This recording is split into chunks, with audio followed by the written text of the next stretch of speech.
السلام عليكم ورحمة الله وبركاته، حبايبنا في كل مكان، عاملين ايه؟ اللهم صل وسلم وبارك على سيدنا محمد وعلى آله وعلى أصحابه أجمعين. ازيكم عاملين ايه؟ وحشتوني كتير. قبل ما نبدأ كده متنسوش تحطولي لايك، تشتركوا في القناة، تفعلوا الجرس وكومنت حلو كده منكم. النهاردة ان شاء الله هنعمل الكبدة الاسكندراني بطريقة سهلة جدا وبسيطة، وهنغلب كمان عربيات الشارع. زي ما قلت لكم كده يا حبايبي، سهله جدا وبسيطه، وانتي واقفه تعمليها كده في 10 دقايق، مش هتاخد منك وقت، وهتبقى احلى كمان من كبده العربيات. هنقول بسم الله الرحمن الرحيم ونقول معانا المقادير. انا عندي هنا نص كيلو كبده اسكندراني، يعني كبده عصافيري بس هي دي جات لي مكعبات كبيره شويه، بس مش مهم، هشتغل بيها، مش هتقول لا.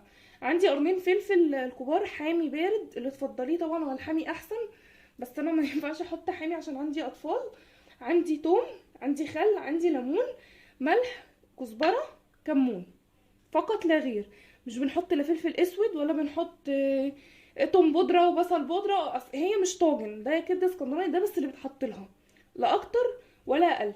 بالنسبه للكبده بقى، دي تقطيعه الكبده زي ما انا قلت لكم، وفي ناس بتختلف عليها الاقاويل ان هي بتتغسل ولا ما بتتغسلش. لو بتتغسل بتصفر، ليها 100 طريقه. انا بصراحه ما اقدرش اكلها من غير ما اغسلها، لازم اغسلها حلو، يعني على الاقل تنزل اللون اللي هو عباره عن دم، فمش هفضل اغسل فيها لحد الدم ما ينزل، بس من مسكه ايد الجزار او كده او البياع لازم اديها شطفه تحت الحنفيه من غير اي حاجه. طبعا انا غسلتها وسايباها تتصفى بس هنا من الميه بتاعتها، لا اكتر ولا اقل. هعمل ايه دلوقتي؟ هقول بسم الله الرحمن الرحيم. هحط ليمون، عندي هنا عصير ليمونه، طبعا الكميه عايزه تعملي كيلو، عايزه تعملي نص، اللي يريحك. عندي هنا معلقتين خل كبار عشان خاطر الزفاره. هنحط الملح والفلفل والملح والكمون والكزبره، مش بنحط لها فلفل اسود عشان ما توديش الطعم في حته تانية. هحط التوم، ثانيه واحده يا كوكو، عندي معلقه توم كده كبيره. نعم حاضر. طبعا احنا عارفين الكبده اساسها التوم، يعني هي كبده روحها التوم والليمون والكمون وكل ده. هقرب لكم شويه بس كده، بسم الله، بس كده. هعمل ايه دلوقتي؟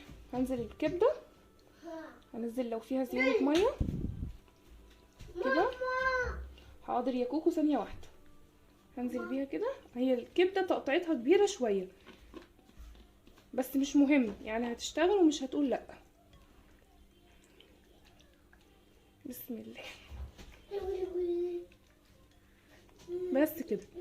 هسيبها بقى الكبده عشان روحها، بس يا كريم، بس يا حبيبي، الكبده عشان روحها ضعيفه فما بسيبهاش في التتبيله كتير، يعني نص ساعه بالكتير، وهنرجع بقى نسويها مع بعض. ما تحطهاش اكتر من كده عشان ما تتهريش منك في التتبيله.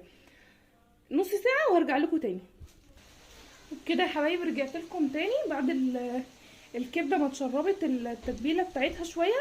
عندي هنا طاسه وسخنتها حلو، وحطيت فيها شويه زيت، هي بتاخد زيت كتير شويه.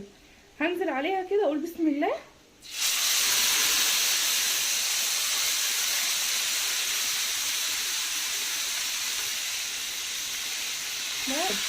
مش هقلبها لحد ما تاخد الصوص بتاعتها وتمسك.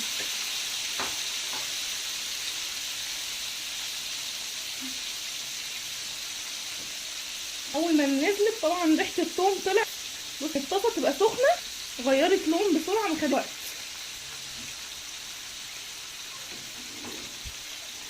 كده. بسم الله، هي معروفه بزيت شويه، وبعد كده بيتصفى، ما بيتاكلش كده. حلاوه الكبده بقى ما بتقعدش كتير على النار، يعني 10 دقايق، ما كملتش 10 دقايق. هي خلاص غيرت لون اهي، دقيقتين انزل عليها بالفلفل، مش هحطه في عشان ما يتهريش معايا، يعني انا قبل ما اروح احط الفلفل بسم الله، عشان خاطر يبقى طعمه باين في الاكل، ما يبقاش دايب كده ومش باين.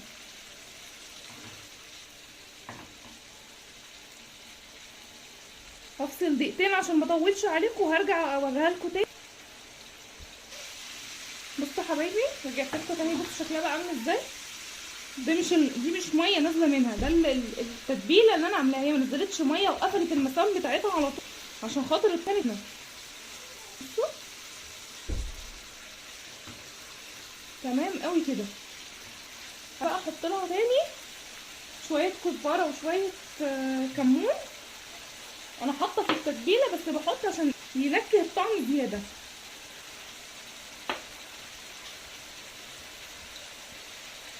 احط سنه توم فيها كتير لان بقى انا حاطه في التتبيله كتير. خلاص اتشكشك كده خلاص، صوت انه مفيش حاجه غير اللي هو الزيت، خلاص ما فيهاش اي حاجه، ما خدتش وكملتش العصير زي ما انا قلت لكم. بصوا كده هتشرب بس التتبيله بتاعتها اللي نزلت دي، وهنحط عليها الفلفل وخلاص كده. هي بسيطه جدا وسهله ما فيهاش اي افتكاسه خالص. عايزه بقى تحط لها فلفل الوان وهتقلب بقى طاجن كبده او تغمسيها مش اللي هي بطعم وفلفل بس، هتقلب معاكي حلوه. دي برده حريه شخصيه اللي تفضلي. عايزه تاكليها في سندوتش بقى وطحينه عايزه تعمليها مع شويه مكرونه اللي يريحك بقى، انت عملتي الاساس وبراحتك. ثانيه واحده بس هشوف الكريمه دي. بصوا حبايبي شكلها بقى عامل ازاي. خلاص اتشربت الصوص بتاعها كله. ده الزيت بتاع اللي انا حطاه في الاول. خلاص بقى مش عايزه ازود عليها عشان خاطر ما تنشفش، عشان يبقى العصاره بتاعتها فيها. هنزل بالفلفل كل ده والنار عاليه، انا ما وطيتش، ما تنزلش ميتها وترجع تشربها وتقلب. انا عايزاها ايه طريه كده مستويه وحلو. زي ما قلت لك الفلفل عايزه تحطي ماشي ميكس كله معاكي. خلاص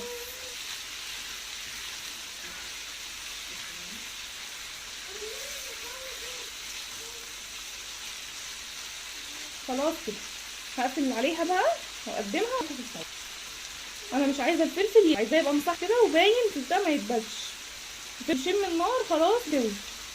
عايزاه يبقى فيه القرشه بتاعته دي.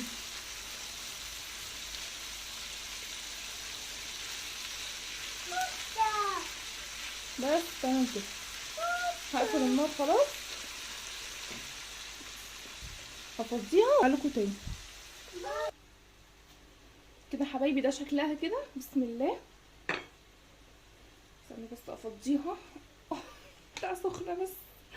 بسم الله الرحمن الرحيم.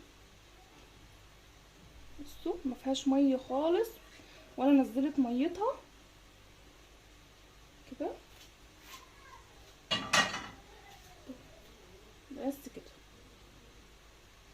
عايزه تحطيها في مكرونه زي ما قلت لك سندوتشات بقى براحتك. طبعا لون الفلفل زي ما هو كده مغيرش، واخضر زي ما هو، والكبده على فكره مستويه اهي. بصوا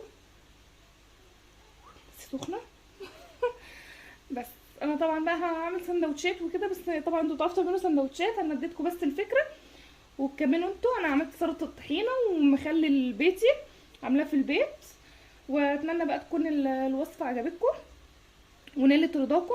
اتمنى منكم بقى دعم وشير وسبسكرايب للقناه بس. ويعني حاجه بسيطه كده وسهله تعرفوا تعملوها في اي وقت بقى، تنفع غدوه عشوه بالليل كده خفيفه، بدل طبعا ما تروحوا بقى تشتروا بقى ب 20 30 جنيه سندوتشات. دي نص كيلو هيصلك الدنيا وشويه فين وحاجات. يلا اقول لكم بقى السلام عليكم ورحمه الله وبركاته. هتوحشوني لحد الفيديو اللي جاي. السلام عليكم ورحمه الله.